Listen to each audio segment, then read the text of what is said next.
views and opinions expressed do not necessarily reflect those of Access Fort Wayne, the Allen County Public Library, or any other supporting groups. If you'd like to produce a show, call us at 260-421-1250.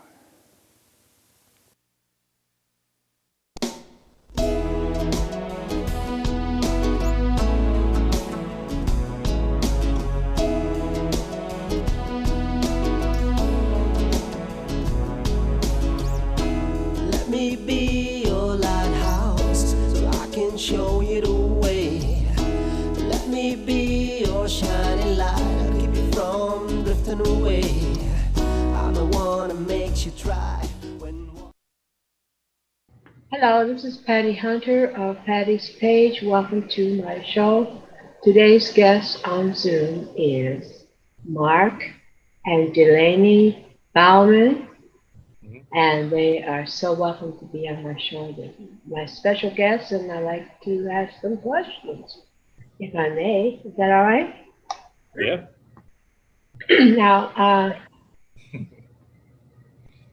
where are you two located right now? We live in Fort Wayne, Indiana.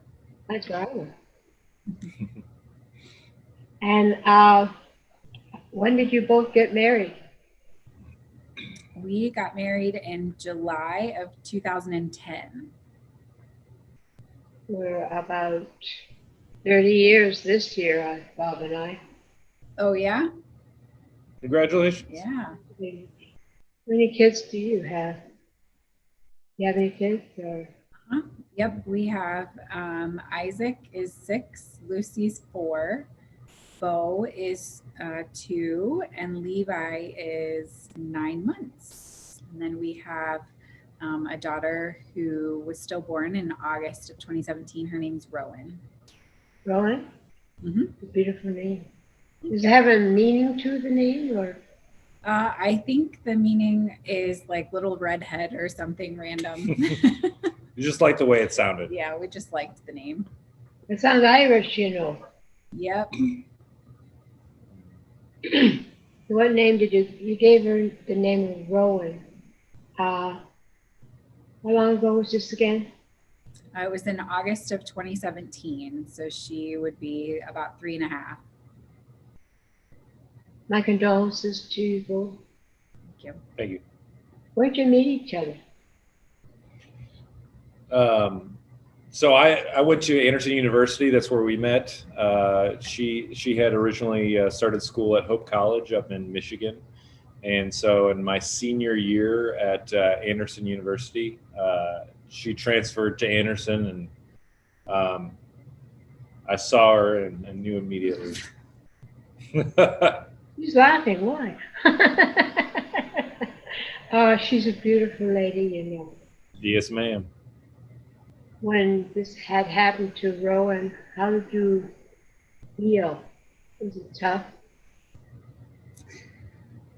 Yeah, those the first several days and weeks after she died, after she was born, were very challenging and dark, and just a lot of trying to figure out where do we go from here. We had a lot of hopes and dreams for what we expected our family was going to look like, and in particular our expectations for her older sister Lucy and Rowan would have been 17 months apart. So we had plans for what their future together as sisters was going to look like, and what our family photos were going to look like for years to come. And that all changed very quickly. And so coming to grips with being a part of this community of parents that have experienced the loss of a pregnancy or the loss of a baby was really a challenge. What'd you do? Well, I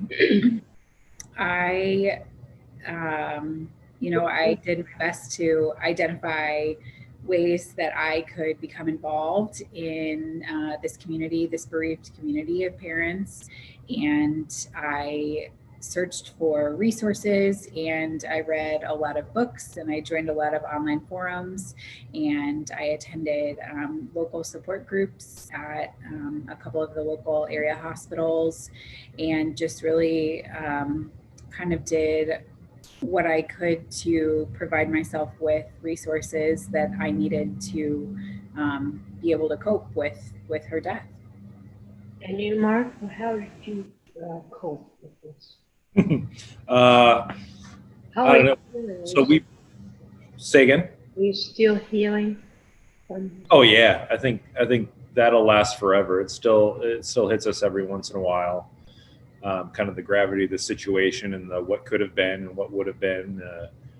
I think initially it was going through a lot of prayer and thought and talking with each other and being with each other, keeping yourselves busy, and sometimes. But we're pretty grounded in our faith, and I think that was a big part of it for us, is to kind of just understand where we knew where Rowan was. She was in heaven. He's in home with the Lord himself. That's right. And so I think for me that gave me a lot of peace in understanding that, and using that to kind of move forward with the rest of our lives. So you had a baby after her, about a year or several months? Or? Yes. So Rowan died on August 7th, 2017, and Bo was born on August 31st of 2018. So you found some sort of peace with that? Mm-hmm. Yeah, I really was very fortunate to have a lot of peace during that pregnancy, as it could have been very anxiety ridden, but I really just felt like the Lord just kind of put it on my heart that I was going to be holding this boy and he was going to be fine. That's great. How old is the boy now? He is 2.5. Into everything? Oh gosh. Well, you can know. Yeah, he's wild. You are so blessed to have these kids. I'm happy for you. Yeah. And yes, our condolences for the other one. So you found an organization here in Fort Wayne that can help you. What's it called? The organization is called Remembering Rowan, and we our mission is to serve bereaved families in Northeast Indiana that have experienced pregnancy and infant loss by providing just general resources, as well as financial assistance with funeral and burial costs, and also some medical expenses as well. How do you raise money? Do you have fundraisers, events? What? So usually in the fall, we do an annual trivia night fundraiser, and then a vast majority of our organization funding comes from private donors, but we do receive grants from particular organizations and foundations as well. So you go to the big corporate. Sometimes, yeah, and then we have found a lot of the community foundations have been very generous to extend funds to help us serve residents that are in their county, their respective counties. You're going to have one this year? We are. When? It will be in September. So the date is to be determined. It's not a specific date, but we did it last October. We moved it back a little bit because of COVID stuff, but we were still able to kind of pull it off and have a great event. And it's a lot of fun. It's a trivia event. Where is it? Is it online or? No, it's all in person. And so we've had it at Sweetwater Sound the last 2 years, and we get a bunch of tables together, and teams will come together, and we write our own trivia questions, and it ends up being a night, that's about remembering Rowan and raising money, but it allows everyone to have a heck of a lot of fun with the night as well, teaming up with their friends and having some fun and laughter, and then they get to hear a little bit about our mission too. A lot of people go. Your friends. 80 to 100 each of the years. Awesome. Yeah. More power to you, kids. Yeah. We're doing a River Drums event June 24th, Thursday evening from 5 to 10. We're looking for vendors who would like to. Would you be interested in having a table with us? Oh, yeah, I'd be definitely interested in hearing more about it. Yes. The event, I said, yeah, send us some information. yes, sir. Yeah, that'd be great. So, Hope Mommies, we partnered with them. Oh. So, what are they? So Hope Mommies is a national organization that was actually founded in the state of Texas, and they have since created several chapters across the United States. And their primary mission is to serve women that have experienced pregnancy and infant loss through a faith-based organization. And so their primary ministry is through Hope Boxes, and basically what those are is they are gift boxes that are given to moms who are leaving the hospital without their baby. And so the boxes are filled with a lot of like just different encouraging items. There's a Bible in there, a Bible study, and then some pampering items for the mom as well. And really, within that, there's an invitation for them to join the online forums that are available through Hope Mommies, and then also to get involved in a local chapter. We usually have monthly meetups and monthly gatherings where these women can come together and just share, together in that space. And then there's also a handwritten note from a mom who has previously experienced the loss of a pregnancy, and in there, handwritten to the mom in the hospital. So like therapy, what you do. Mm-hmm. Yep. So, do a lot of people turn out? It's kind of variable. I know that, locally I was leading one pre-COVID, and we'd have anywhere from 4 to 8 of us each month that would come together. So, yeah. Well, you said the unborn and the newborn, if they die as soon as they're born for some reason. How far up in age do you go with the family when they lose the child? What age? Yeah, so as far as, helping with expenses through Remembering Rowan, we help up to the age of 1. What do you do, my friend, Matt?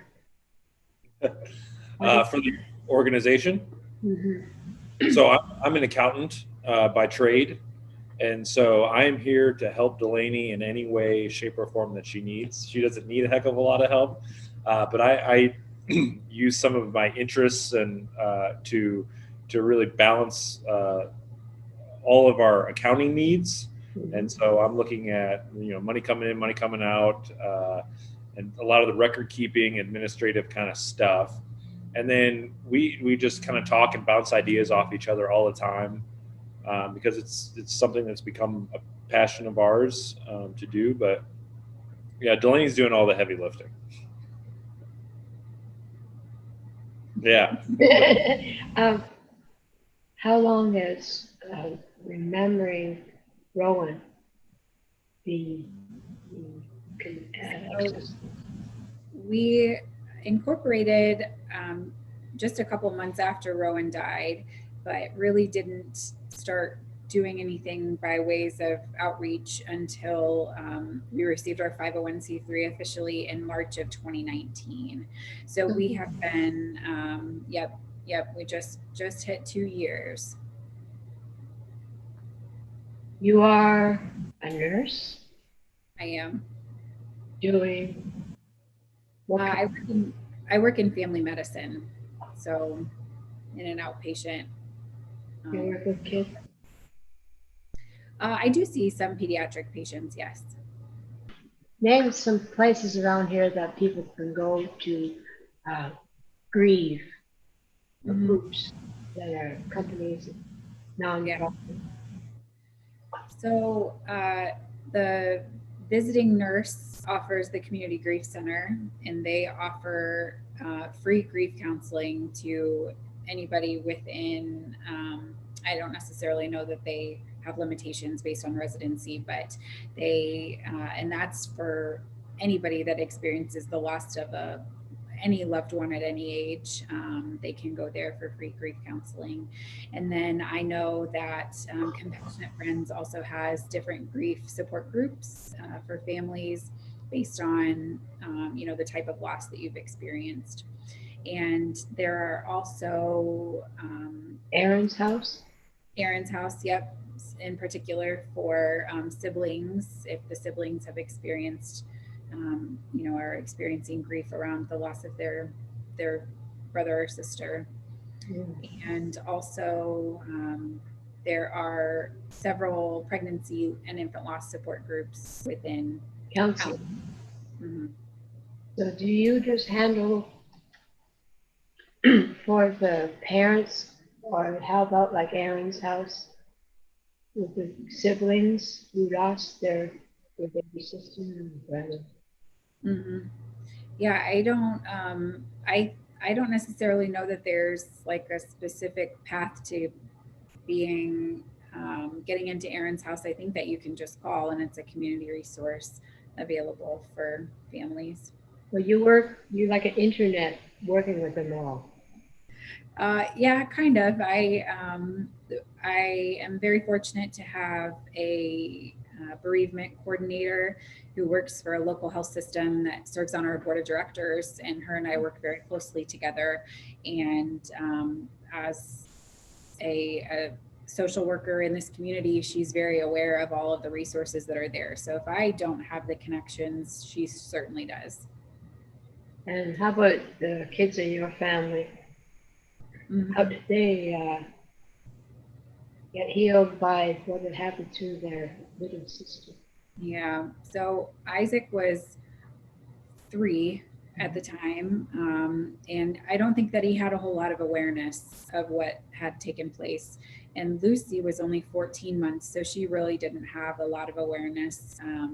But oddly enough, she has become like my biggest rememberer of Rowan, I think. And we frequently talk about her, and she will bring her up and draw pictures of her and include her in our family. So I think we were very fortunate coming home to a house of kids that didn't know the deep grief that we were experiencing, because their laughter and their normalcy really helped us to pull through and be able in those first couple weeks to really be okay. Yeah, and we always wanted to keep a part of our family. We didn't want to just have it be a thing that happened and then try to just forget about it and move on. So we've talked to our kids about Rowan, and in so explaining to them where she is, she's in heaven, and that helps us kind of talk about our faith as well with our children. And so for them, it's become just a matter of fact. It's something that happened. It's not a child that they met or experienced a loss of, if you will, for them. It's just their sibling, and so we kind of enjoy just being able to have those conversations with them. And Lucy's got a connection of them greater than the others, I think. My mom, 60 some odd years ago, I'm 69 this year. Anyway, 69 years ago, she was 40 when she started to have us. So we were supposed to have 7 brothers and sisters, but only 3 survived. And I wish you guys had been around for her at that time, because it was quite grieving. She lost 4 kids. No, yeah, 4 kids. And everything now, what I hear from women who have experienced a stillbirth, the kind of the procedure and the way that things happened decades ago or, during their generation is so different now. Now we take pictures and now we have, remembrance items around our home. And then they often would not even recommend that the women see the baby. They would just take the baby away. Well, that's right. Yeah. There's no pollution. Yeah. So we're doing a much better job with regards to that and helping, women grieve through that process as opposed to potentially, creating more wounds. I think it's pretty natural too that people don't talk about it at all. And so It hurts to talk, but it's good to get it out. Right. And people don't want to ask them about it because they feel like they're really like hurting them to make them relive it. And if you talk to Delaney, she says the thing she wants to do most in life is talk about Rowan. And because that's your life.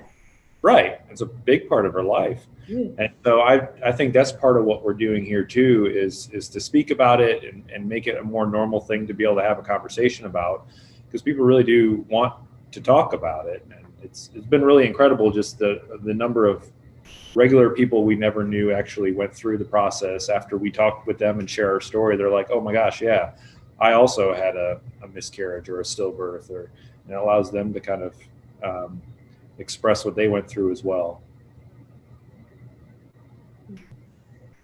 I'm glad you guys are on my show.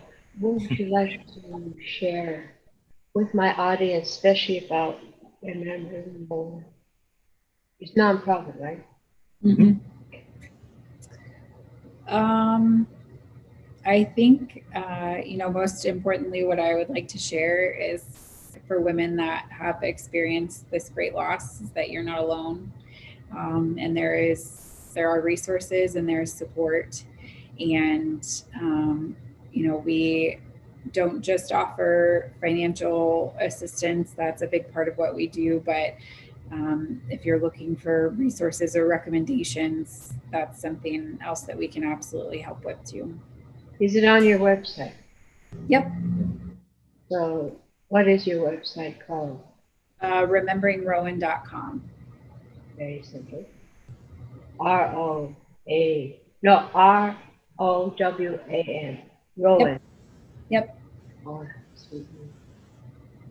I'd like to thank you, and let me know. I'll give you information about River Drums that track 3 Rivers Art Center for Kids.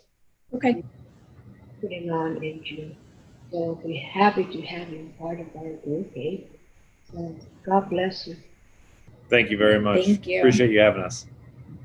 And thank you for coming into my show. It was much appreciated. And we're glad that you are sharing this, especially for the moments and lives out there. This is Patty Hunter of Patty's Page. Thank you so much, Mark and Delaney, for coming onto my show and sharing what they have to share. Hello, Patty Hunter here.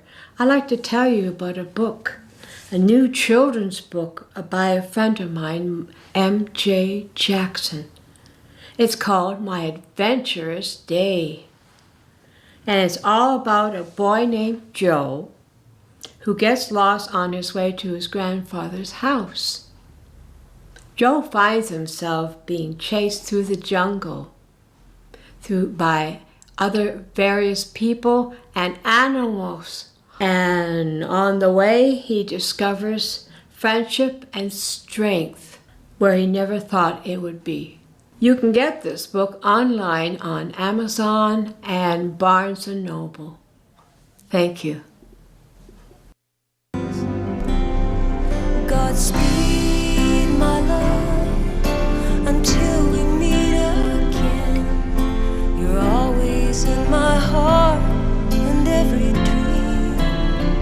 Don't let this time apart give in to all our fears. God will keep us close from up above. So until we meet again, Godspeed, my love.